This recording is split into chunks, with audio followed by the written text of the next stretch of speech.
Welcome to the Still Not Done podcast. For those who have no interest in being average and are constantly chasing improvements in wellness, business, relationships, and life. I'm your host, Brianna Henry, and I am so happy you're hungry for more. Hello, welcome to the Still Not Done podcast. I'm your host, Brianna Henry.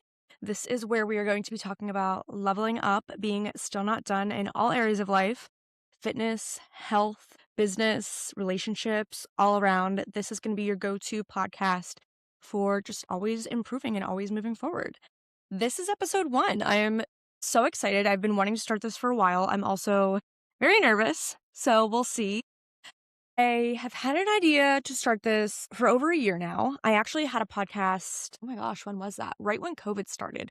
I'm not the type of person that can just put out a year. So whenever COVID started, it might have been right before COVID. I had one with a girl from Instagram that I had never met, and she proposed the idea to me, and it didn't go well. She wasn't very nice. So that's that. It happens. And I love the podcast aspect though, and I always said one day I would probably do it, and it kind of just felt like the time wasn't right. But in the last year, I really felt called to start doing it. I feel like I just have so much more that I want to share with my audience. I've been growing my social media following since, when was I? Junior in college, maybe a senior. I started posting about fitness. So I've been doing this for a long time, 10 years, probably at least. The last 2, I really felt called to really start brainstorming it and getting into it. And I was putting it off because I say and a lot, and I talk really fast sometimes. And I'm also just busy and I have a lot going on, and it kind of just felt like not the right time. And I said, you know what?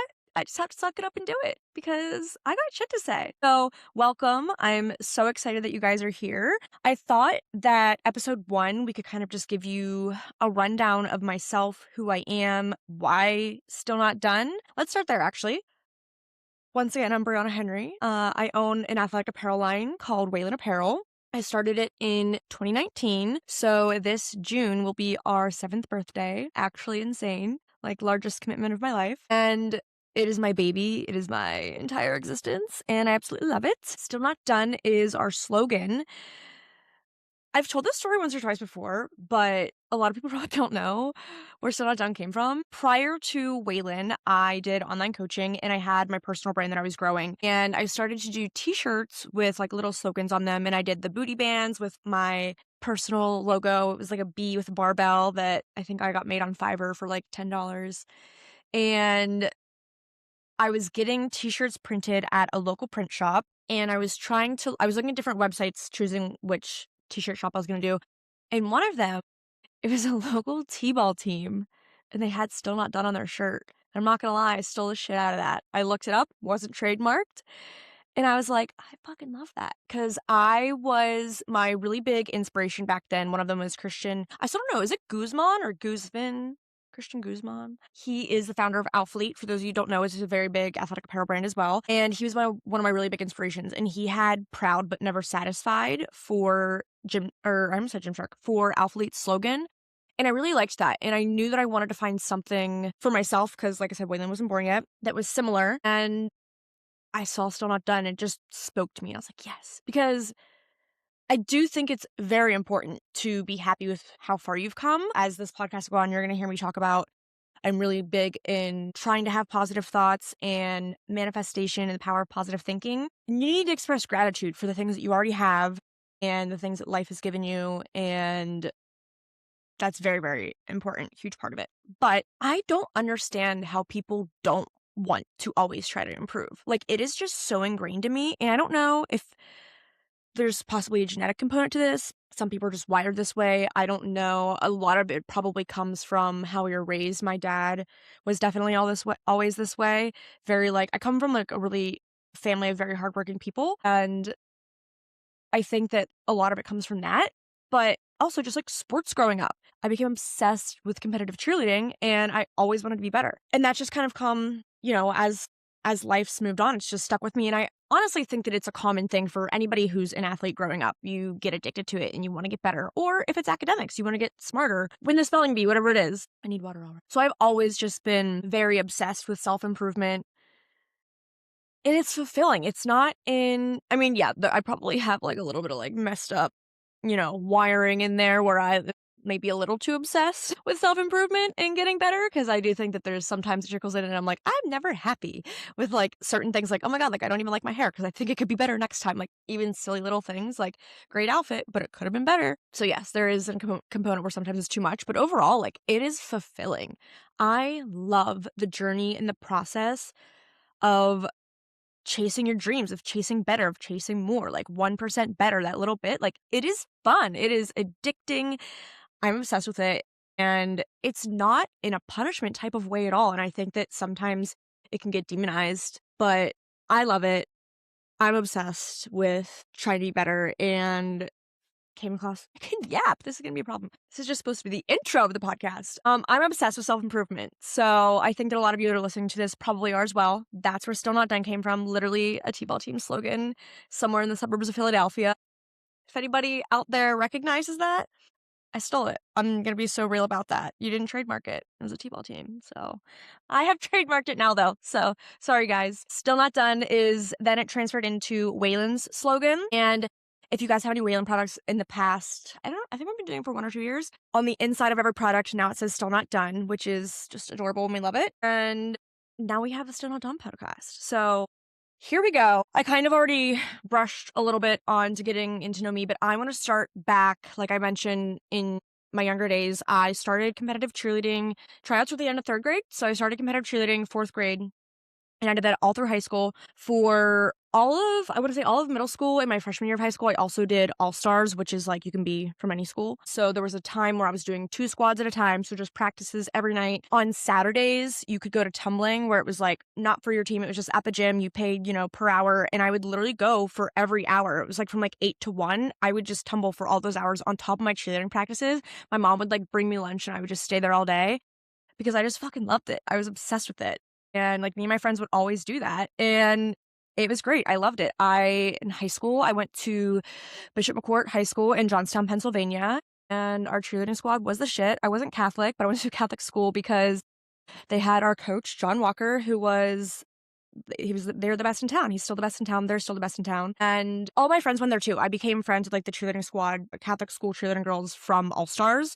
And so all my friends went there. So I was very excited to go there. I had a great high school experience. I formed really close bonds with all those girls, and I really developed a lot of my work ethic in cheerleading. And I really attribute a lot of how I learned how to work hard to that. I feel like I need to touch on school because everybody just kind of touches on school, and I'm sure it'll come up again at some point. When I was younger, I think I was always just kind of like naturally smart. I enjoyed school. I was never like the super genius, but I was smart. I was in gifted classes in middle school, I want to say. I don't think we had them in my high school, but and then I did AP in high school for a few classes. But as I got older, I became a social butterfly, and I still had good grades, but I was just very bare minimum for school. That really started to hit in high school whenever I became more of a social butterfly. Like studying and tests and all that, it was just I wanted to do good enough to get A's. And if I got a B, I like didn't really care, but for the most part, I wanted to get A's, and that was that. I didn't care to go above and beyond. Like I just wanted to do what I had to do in school. And then as I got into college, kind of the same thing happened. I just did well enough to get the grades that I needed. I first went to St. Francis. I wanted to be in the medical fields. St. Francis was a college like 40 minutes from my hometown, and they had a PA program, physician's assistant, where you could get in right out of high school. And it was a 5-year program. So I did 2 years there, and it just wasn't for me. I had this like epiphany one day, and I thought I was so wise at 19, as we do. And I was like, what if I die one day and I didn't go to big school and see all these things that I could see? Because I had friends that went to Penn State main campus, and I would go and visit them. And I'm like, this is so cool. There's so many more people here. It's so different. And also like just like different types of people that went there. And I was like, this is what I want to do. So I decided to transfer to Penn State after my sophomore year, and I just I did nutrition because I still wanted to go the physician's assistant route. I knew I was just going to have to apply to grad school afterwards, and to transfer my credits, I didn't have any prerequisites to transfer, and I could still apply to PA school with it afterwards. And once again, I was so bare minimum effort with school for things. I just did good enough for what I had to do.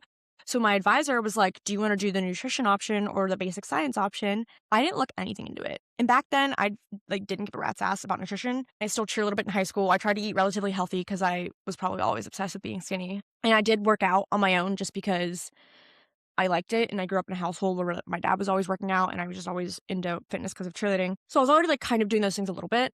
Anyway, I was not obsessed with nutrition at that point.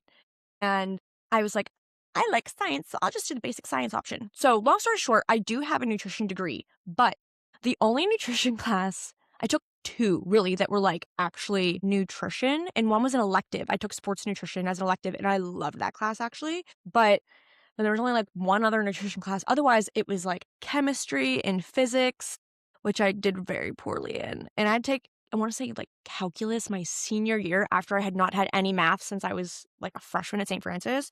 So that was rough. Anyway, I transferred to Penn State. I did 1 semester. So before I even transferred there, actually, I started to get the bills coming in. And whenever I went to St. Francis, the people in the, I don't know, student financial whatever department, they would always just be like, oh, you need more loans? Here you go. Here's a loan. Da-da-da. Fill out this paperwork. You'll get this loan, blah, blah, blah. And I'm like, okay, cool.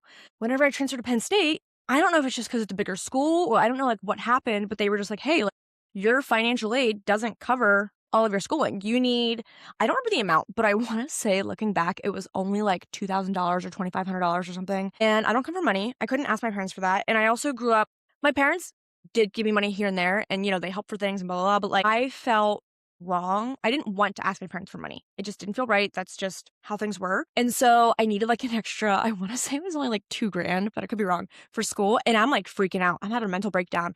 And one of my best friends at the time was like, hey, have you heard of the National Guard? You can join the military and they'll pay for your school. And I was like, okay, I'm making an appointment. So I made an appointment. This is summer before I'm going to transfer to Penn State. And the recruiter told me everything I wanted to hear. And I thought they were just going to help pay for school. And then I found out you get paid when you go to drill.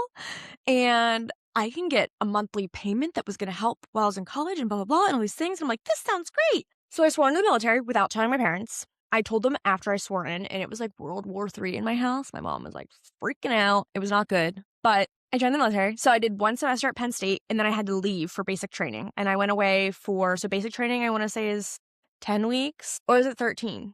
I did basic training and my job training back to back, and one was 10 weeks and one was 13 weeks, I think. So I was gone for a little under 6 months, I think, somewhere around there. And so I was gone my second semester and then my summer, and then I went back to Penn State in the fall. And what do you know, it actually still didn't cover all of my tuition because Penn State is not a state school and the National Guard only covers tuition for state schools. So I still have student loans. So that's fantastic. Anyway, I graduated barely, probably because I turned into a party girl. I was just having fun, and I barely graduated Penn State with a degree in nutrition, but it's not, I didn't know a lot about nutrition like you would have thought I would. During that time, whenever I went away for basic training, we had to do a PT test. So the PT test, it might have changed by now, but it was a 2-mile run, 2 minutes worth of sit-ups, and 2 minutes worth of push-ups. And you had to hit certain numbers to pass it, whatever. And so I had never ran in my life before that. So I started getting a little bit into running.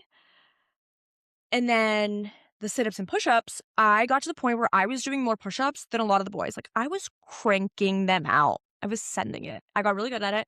And I was like, wait, this is kind of fucking cool. I'm strong. So I started going to the gym on base whenever I was at AIT, the job training. And I came back and I was just like, I am fit. I'm a fit bitch. Let's go. And my dad had taken me in the past to the YMCA to teach me how lift weights here and there. So my dad got me a little bit into fitness, but I had a friend whose boyfriend was a personal trainer. Whenever I got back from basic training, he was like, yeah, come to the gym. I'll teach you how to lift. I was like, let's go. So me, Hillary, and Russ are hitting the gym. I really get into lifting. I start to become obsessed with it, which makes sense. I was an athlete. I was just being hardworking, improvement, whatever. It makes sense. It kind of just all happened and rolled into place. And then Russ was like, you should compete, because he was doing bodybuilding competitions at the time. And I was like, fuck it, let's go. I'm going to compete. So I'm graduated. I'm living in Philly. This is 2016, I want to say. And I do an NPC bikini competition. I went out of place a little bit. Okay, so that was when I was still in college, actually. It's whenever I started getting all excited and lifting. Sorry. So I get in college, and it's important because this is whenever I start posting on social media. Because I went to, for those of you that went to Penn State as well, they're listening, I went to Lionheart Gym. And then I would also go to the gyms on campus. I started going to all the spin classes and all the different workout classes. I became friends with a lot of the fitness instructors. because when my friends got me a job to like swipe the like campus cards to get into the fitness classes. So I just started getting really ingrained into fitness. And then me and that friend, Christy, we started lifting together. And like I was obsessed. I was drinking the fucking Kool-Aid. And then I was like, I'm gonna be a trainer. I'm gonna do this. Like I love fitness. I started, like I said, I was posting about it and I wanted to start coaching online. And so I was talking around and I eventually found the strength coach for the Penn State football team. And he was like, I will take you under my wing. We'll do like an apprenticeship. And I was like, let's fucking go. So he taught me even more. I was learning so much. I remember the one time in particular, he was putting me through a workout and he taught me about Bulgarian split squats. And this is like when I'm like just getting to lifting, and he had me doing like 30-pound dumbbells on each side and then going into like body weight afterwards. And I almost passed out and he had to like go get me a Gatorade. It was so dramatic, but it was great. I loved it. I was like, I'm so fucking strong. Let's go. So I became obsessed in college with strength training and getting stronger. And I thought I was eating healthier and I'm posting all these meals. And I actually was like, at one point looking back on it, and my salads were like a little bit of spinach, a little bit of chicken, definitely less than 4 ounces. And I remember it was so gross because I like didn't know how to cook. And then like strawberries and blueberries with like ranch. And then my go-to meal, I would fucking house ground turkey tacos with whole wheat tortillas and corn and shredded cheese on them and chocolate milk. And I would pound that shit. And it's when I started getting into like supplements and blah, blah, blah. So, and I was like eating egg whites for breakfast, I think back then, and like oats that had like no fucking flavor and whole wheat toast. So I was trying. I was doing all these things that I thought were great. But hindsight, with like the salads and stuff, I was definitely under eating. And then I think I was taking like fat burners. Because this is like 2015, 2016, and this is just what we did. I can talk way too much. I need to hurry this up. Okay, so I got really obsessed with it. I graduated. Says do a bikini competition. I do it. I'm living in the suburbs of Philly at that time. I was living in Manayunk, and I do a bikini competition. I do really well. My posing, looking back, was absolute shit. So Russ did my dieting for me, but he was like, you know how to lift. You don't like. I don't need to do your workouts for you because I was on a budget. So we were doing cheaper. So he's like, I don't need to do your workouts. I'll do your diet. I'll do your check-ins. So hindsight, I did nothing for glutes and hamstrings. Like I had no butt and no hamstring tie-in, and my posing was absolute trash. But my shoulders looked fire, my core looked fire, and overall I had a great look. And it was my first time ever like really dieting. So it worked well for me. My body responded well, other than I had no fucking glutes back then. But I got first in true novice, which means you never competed before. And then I got second overall against people that like have competed before and whatever. So I did well. Eventually I thought I wanted to do another one, but I decided not to. So anyway, I'm online coaching. I get certified as a personal trainer. That was the job I got in Philly. I'm working at LA Fitness and I'm working at a place called Sweat Fitness. I am just in the fitness world. I'm coaching online. I'm obsessed with it. I'm doing the whole thing. And then my online brand emerges, or my personal brand, sorry. That's whenever I do the printed t-shirts and then the hip circles and blah, blah, blah. My military contract ended in 2019. And that's whenever like forever, I was just like, I'm going to move to California one day. I'm going to do it, blah, blah, blah. So I knew that was on the horizon because my military contract was about to end and I knew that was my plan. And at the time I was dating a kid that I met in high school. Oh my God, high school. In college. I was dating a guy that I met in college. He was from the Philly area, so that's why I ended up moving there. And at the time, I'm waitressing. I had a pharmaceutical sales job for a little bit, but there was company downsizing. They eventually got bought out and there was layoffs. So I lost my job. And so I was waitressing and personal training at the time. And then I ended up getting a nannying gig. So just kind of doing all the things that I'm trying to build my online coaching thing. And I really thought I was going to like one day make it big. I told you guys I was with Christian Guzman, Ben Francis from Gymshark, Buff Bunny, Whitney Simmons was big back then, Taylor Chamberlain, those like bodybuilding style people that were fitness influencers, those were my inspiration. So I kind of was just mimicking what they were doing. And so my current thought process was I will make it big as a fitness influencer. And then from there, like if I want to start businesses or whatever, but like that was the goal. The goal was make it as a fitness influencer. And so then they all starting their own clothing lines. Buff Bunny, Alphalete, obviously Gymshark had been out. And then Taylor Chamberlain started, it was Balance back then, now it's Vitality. And I was like, you know what, like one day when it makes sense, like I'll do that too. Like everybody else does it, it's a thing. I could do that. I like workout clothes, so it was just like whatever. Whaling came about because I was just like, one day I'll do it. And then I was driving home from drill from Johnstown to Philly, and I was listening to a podcast called How I Built This by Guy Raz. And they were interviewing the founder of Lululemon. And he was just kind of telling his story, whatever. And I realized in that moment, I was like, this guy's so fucking special. Like, if he could do it, so could I. Like, why the fuck not? So I was just like, fuck it. I'm going to start a clothing line. Like, this is the vibe. This is what we're doing. I'm going to do it. So I started getting excited about it. I literally, the next week, went to TJ Maxx, bought a notebook, and just started writing down ideas, name ideas, blah, blah, blah, throwing things around. I kind of wanted my brother to be involved in it. He was in college at the time at Penn State studying entrepreneurship. So I was throwing around the idea to him and blah, blah, blah. Eventually decided it would be on my own. And for a long time, I was really struggling to find a good name. I knew I wanted something that didn't have like fit or gym or whatever in it. Like I wanted to be like, you know how Nike and Adidas sound random? That's what I wanted for sure. And I also wanted it to be gender neutral because one, I've gotten more girly over the last few years, but I've never been like a super girly girl. I've always had a pretty masculine energy, go hard, drive, drive, drive. I have 3 brothers. Like my dad's a super like masculine man. Like I was in the army, you know what I mean? Like I have a lot of masculine energy to me. And so I knew I didn't want anything super feminine either. And I knew I wanted to eventually have a men's line as well. So I was struggling to find a name. I was trying to figure out something I could put like Henry in it or like start with an H or like a Y because the Y in Henry, whatever. Couldn't find anything. And then one day on Pinterest, as a baby name, Waylon popped up, spelled Weylyn. And it was a Celtic name and it meant son of the wolf. And I was like, that is fucking badass. Like, are you kidding? So I look it up, not trademarked. Nobody has the website URL yet. And I was like, this is it. Like, that was that. That's literally how it happened. And then I still was like, I don't have the money yet. I had about $2,000 saved up of my own money. And then I got a good tax return that year. I think I got like literally whatever the amount was. Okay, so I think I got 4,000 back. So it was 6,000. I think my first inventory order was $8,000. So I think I put the last 2 on a credit card or something. So like it just like fell into place. I had the money for the inventory and I was like, okay, fuck it. Like, let's go. And it just happened. I was living we knew we were moving to California, me and my boyfriend at the time. So we were living in his parents' house to save money. So I literally had the inventory in his parents' living room or like spare, like, I don't know, family room thing for a little while. And that's how Waylon was born. So then a couple months later, we moved to California. I'm doing it out there. I'm waitressing. I get a coaching job at F45. I'm there with him for a couple years. And eventually I'm like, I so badly want to just do Waylon full time. Like, that's what I want. That's my dream, blah, blah, blah. And like, that was the goal, was to get to the point where I could pay myself from it. We ended up getting, and I kept wanting to do all of these things to like level up. Like I wanted to feel like I was checking these boxes and getting to the next level. So I wanted to have a real warehouse. So we went from originally, I was using a public storage place for the inventory.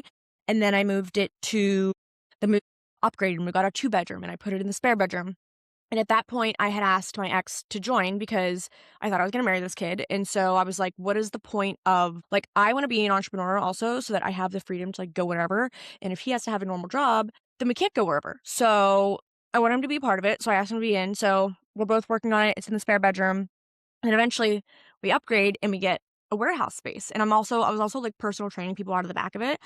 And I had a warehouse space. It was huge. It had like the inventory room. It had like a little front area. It had like office space. It was huge. We did not need all of that space, but I justified it in my mind. And then eventually I thought we had enough money in the business for me to quit. And I started paying me and him like a very small salary. So I quit waitressing at F45 and like we were making it work. It was happening.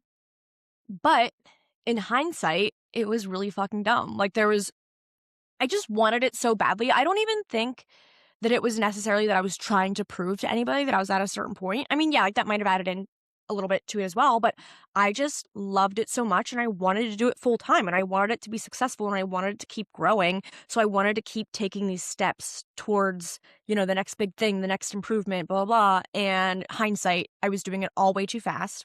And the business started to kind of fail, but I didn't recognize it yet that it was failing while we were in California. So my ex-boyfriend at the time and I were starting to fight more, and my little brother had come out to live with us in California. And at some point, my little brother and all of his friends were like, we're moving to Florida because his business partner, his girlfriend wouldn't move to California. And so just like one day, all the boys were like, we're moving to Florida. So I was like, well, I kind of want to try that because my little brother is my favorite person. His name is Cole. And I look up to him so much. He's my little brother, but he is way more successful than me. He is just like naturally athletic, naturally smart, naturally like cool, fun kid. And I love him. And first of all, I wanted to be close to him because he's like my bestie.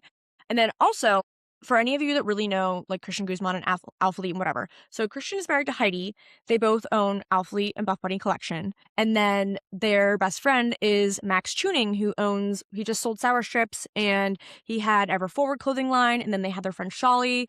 I forget the name of his, but it's this like little friend group of people in Texas that are all fitness entrepreneurs, and they all just fucking crush it. And I'm like, that is so cool. That's what I want. I want to be surrounded by other people in like own their own business, entrepreneurs, like whatever. So I'm like, okay, I want to move and be by my brother and his business partner and their friends, because then I have that opportunity to be in that world that I want to be in and have that like close knit community and people. Like, yeah, I want that support system in a way, because anytime I would work by my brother and saw how hard he was working, he would just lock himself in his room for hours. I'm like, oh my God, I want to be like that. So I know, and like they always say, your circle is like really dictates your life. So that's what I wanted for myself. Also, my ex and I are both from Pennsylvania, and we had been together for 7 years at that point. I thought I was going to marry him, aside from the fact that we were fighting a lot. But for a while, I thought I was going to marry this kid. And so I was like, let's move to Florida, because if we like it, when we start a family, that's like closer and easier for us to like fly up and see our parents, them to come see us, like whatever. Like, let's just try it. If we don't like it, we'll come back to California. We were fighting and fighting, tried everything. We even did therapy because we really wanted to know, like, if we broke up, that like we had tried everything. So we tried therapy. I really wanted to go to Florida. I already resented him so much for not proposing after 7 years. And I just had like so much resentment towards him for so many things, which we could talk about in another episode. And it wasn't gonna work. And at the time, like, I didn't understand that. I was young, and, I was in love, and he was my best friend, and it was really hard. We were together for 7 years, like, we grew up together, and so it was tough, but I made the decision. I was like, if I don't move to Florida because you don't wanna go, I'm just gonna resent you even more, and it will definitely not work then. So I was like, I need to try this, and we left it, like, kind of open-ended. Like, when I first moved, I was like, we're broken up, we can do whatever, we can see whoever, but, like, we'll see what happens. So it was kind of open-ended, and for the first bit, we remained friends and talked a lot and probably, like, weren't really acting that broken up, but whatever. I moved to Florida by myself, we split up. I get there, and Waylon is, like, struggling. And I'm just like literally crying on my floor at one point because there was like a hurricane. I also just like went to EDC and then like a family trip, and I had been like drinking and like consuming substances for like a whole like probably 2 weeks. And I'm like coming down from that. There was like a hurricane. I'm like, I don't have any fucking friends here. And I my business is failing. Like, what the fuck am I doing? Oh, and also, mind you, at this time, I'm 29 years old. So I'm like, oh my God, I'm starting fresh, dating at 29 years old. Like, I don't even know how to date. Like, me and my ex started dating at 27. What? I don't know how to go on a fucking date with somebody. So I'm like freaking out. I'm losing it. Oh, and then also, I had like rekindled an old thing from a guy that I met when I was like 18 for like a brief little weekend, and then he like fucking ghosted me. So I'm just like, I'm going through it. And I am telling my little brother about it, Cole, and he's just like, it's gonna work out. Like, he's basically just like, stop being dramatic. Like, it's gonna be fine. And I'm like, okay, you're right. So I get a job, I get back to waitressing, and Cole lends me, not lend, because I never paid him back. Cole gave me $2,000 for some more Empower bras, because that was the first product from Waylon. By the way, Cole has his own Apple Watch band company that you guys, if you follow me on Instagram, you've seen me post about. I work for them a little bit as well. So he has e-commerce experience, and he was like, okay, the Empower bra is the one thing that's like selling out. There's some momentum there. Like, restock the Empower bra. So he lent me $2,000 to, because I didn't have enough money for this restock order that I needed to place. And a little bit after that order comes and things start to slowly go a little bit, he's like, okay, I'll get in on this. So then Cole becomes 50% partner. I slowly start dating again. Things kind of start flowing into place, and I start to fall in love with Florida. But then, what year is this? So I moved to California in 2019. I think I moved right at like the end of COVID. So I think, what is that? Going into 22? I think 2022. I don't know years. I eventually started to love South Florida a little bit. And then I was living in Dania Beach at first whenever I first moved here. And then I moved to Fort Lauderdale with one of my friends. And Cole and all of his friends decided they're leaving Florida.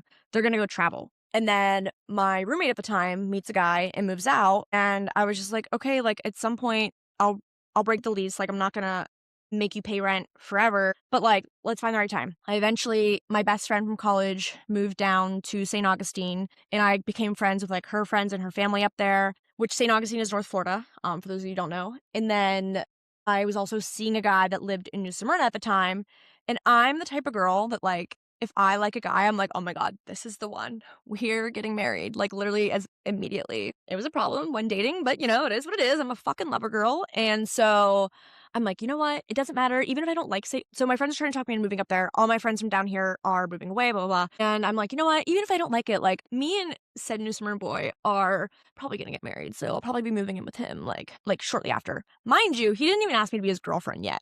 And like, okay. So I move up to St. Augustine. Literally within a month of me moving up there, me and this guy end things because he still hadn't asked me to be his girlfriend. And I was like, we had our first disagreement, and I was like, if you like, I'm just gonna feel uneasy until we like solidify what this is. And he was like, well, I never said that. I told you from the beginning I wasn't ready for a relationship. And I was like, well, that's a fucking lie, because I wouldn't have pursued this if I knew you didn't want a relationship.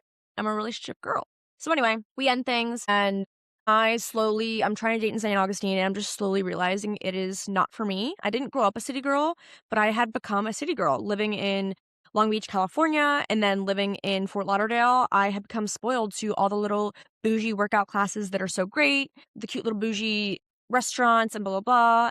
And St. Augustine's a very cute town to visit, but personality-wise, it just wasn't a good fit for me, especially being single. Like, if I had a boyfriend or something up there, it might have been a little bit different, but it was just not for me. So I honestly went into like a mini depression up there, and I was just itching to get back to Fort Lauderdale. But I stayed there a little bit longer to save some money. Eventually got back down to Fort Lauderdale, and once I came back down, just everything started to get better. I was so happy once I was down here again. I felt like my business was like slowly improving better and better by the day. I got down here in May? In November, I acquired a dog. By accident. My friend Vanessa found Blue running in the streets, and I was like, I can't keep him, but I will watch him. And I have him over a year later. So I got a dog. The business started to do better. I started the waitressing job that I got at Moxie's. I was making a bunch of friends there, and life was just getting better, but I was working all the time, so I was exhausted. And then in February, I met Michael, my now boyfriend, and we started dating a month later, and the rest is history. Now I'm a snowbird because Michael is from Michigan and has a home up there, and he was just down here for the winter when I met him. And on our first date, I said I will never move to Michigan full time. So if that's what you're looking for, this isn't going to work. But otherwise, I can compromise if you want to do the summer thing. So that's what we're doing for now. We're doing the summer thing. And so last summer was the first time I really did it. I was luckily in a position where I was finally able to quit waitressing and put myself back on a salary for Waylon at the business was 6 years old at that point. So it takes a long time, guys. I mean, some people luck out and they're able to do it way sooner than me, but that is how it panned out for me. And like I said, I previously had taken a salary, but it was way too soon. So that was actually a more sound financial time for me to do that. And so that meant I was able to go to Michigan in the summer, and we got back down here in, oh my God, end of October. And we're gonna go back up to Michigan again for the summer. And yeah, life is fucking good. I really feel like I have everything that I want. Obviously, I want more, but I have like the beginnings of everything that I want. You know what I mean? Like the business is moving in the right direction. I have the best relationship I've ever been in. I have the most perfect angel baby dog. He's a little bit of an asshole, but I feel like my relationship with like my family is getting better. I just feel like, and like I am going through a little bit of health stuff, but overall, like I'm 33 and I don't feel 33. Like I feel like I'm learning more about health and nutrition, how to take care of myself better, and my finances are improving. Like everything is great. And not to like be braggy about that, but like I mean, I've worked for this, struggled for so many years. I'm still the broke friend, but I've been the broke friend for so many years. I can't go on trips, I can't do things because I was an entrepreneur and a waitress, and I probably had apartments that I couldn't afford, and I was, waitressing to pay the bills, but I didn't want to waitress full time. I was never doing 40 hours a week waitressing because I needed to put time into the business and blah, blah, blah. And, I'm still not done, you guys. I have more ways to go, but everything is moving in the right direction. And that is a really long/compact overview of my entire fucking life. But I wanted to give you guys the ground the ground layer. Is that the word I'm looking for? Whatever. I wanted to give you guys, sure, the fucking ground layer. So that now, whenever I get more into topics, you guys kind of have an overall understanding of my journey and where I came from. And I'm so excited to continue on with this. Yeah, I feel like that's fucking enough for episode 1. So if you listen and you're still here, I am so happy you're here. I'm so grateful for you. I cannot wait to dive more into all of the little stories and all the little tips and tricks and things that I've gone through and learned along the way. And we'll continue to learn and hopefully bring on eventually guests that can help us all learn to forever level up in every area of life because we are still not done. All right, bye.